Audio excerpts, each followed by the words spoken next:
You might be wondering how Articles 324 to 329 actually shape Indian elections and what parts you must memorize for UPSC. By the end of this video, you will be completely clear about the electoral system, the machinery that runs it, and the key points examiners like to test. We will start with the constitutional backbone, move to the people who run elections on the ground, and finish with the practical steps from nomination to counting. And towards the end, we will understand a key idea that most UPSC aspirants miss about institutional independence and accountability. Think of the electoral system as a stage play. The Constitution writes the script, the Election Commission directs the show, and many officers play their roles to keep the play fair. Article 324 is the lead provision. It creates the Election Commission of India and gives it superintendence, direction, and control over elections. Remember the phrase superintendence, direction, and control. UPSC questions often probe the scope of this power. Articles 325 and 326 deal with electoral rolls and adult franchise, meaning one general electoral roll per territorial constituency and voting rights for all adult citizens. Article 327 allows Parliament to make laws about elections, while state legislatures can legislate on matters not covered by Parliament. Article 323b empowers the appropriate legislature to set up tribunals for election disputes and curtails ordinary court jurisdiction except for a special leave to the Supreme Court. Picture Article 323b as a fast-track lane for election disputes, so ordinary courts don't clog the system. Now let's meet the main actors. The Election Commission of India is the referee and conductor, ensuring rules are applied uniformly across the country.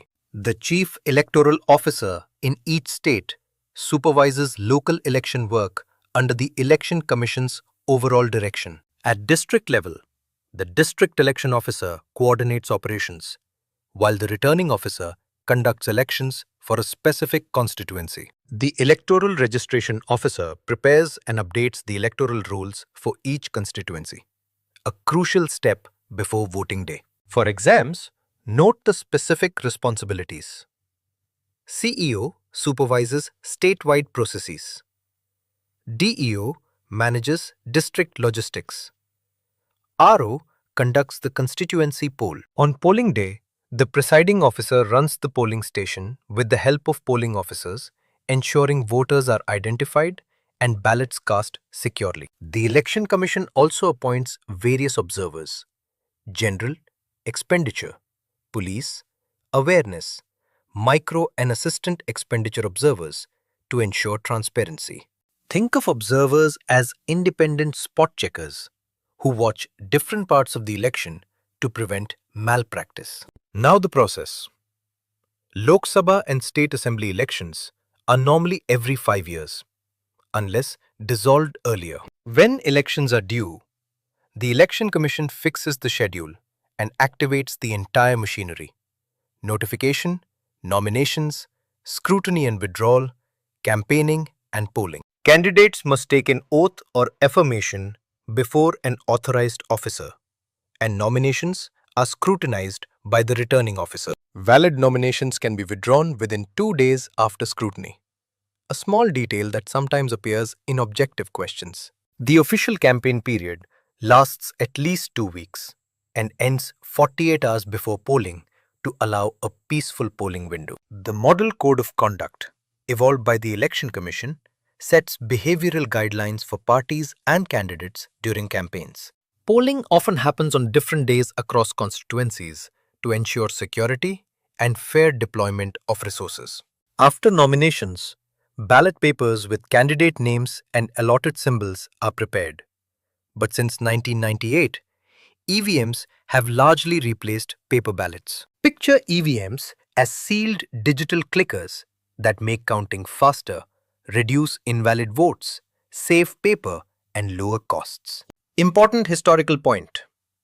By 2004, the Commission used only EVMs for the Lok Sabha election, using over 1 million machines. Advantages of EVMs include fewer doubtful votes, faster counting, lower paper usage, and reduced logistical costs. Once polling is over, counting happens under returning officers and observers, and the candidate with the highest votes is declared elected. If a voter or candidate suspects malpractice, they can file an election petition, tried by the High Court, which can lead to restaging an election if upheld. For UPSC, link these procedural facts to constitutional safeguards and judicial review. Questions often require you to connect law and practice. A helpful mnemonic: conduct, constitution, notification, officers, nomination, campaign, unfolding polling, tabulation. To recall the flow from law to result. Visually imagine the Election Commission as a central control room, coordinating a chain of command from state CEOs down to presiding officers at booths. Also visualize an electoral roll as a single master list for each constituency, which prevents duplicate entries and confusion on polling day. Exam tip: link articles to functions. For example, Article 324 maps to the powers of ECI, Article 325 to electoral rolls, Article 326 to adult franchise. Another exam-ready point is Article 323b about tribunals. Questions can test how election disputes are insulated from ordinary court backlog. Quick recap. Constitution provides authority. ECI provides direction.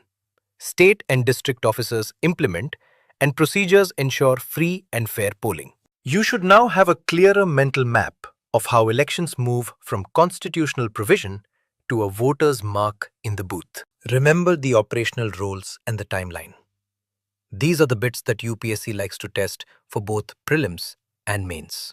Keep revising with small visual notes and the conduct mnemonic to anchor the steps and articles in your memory.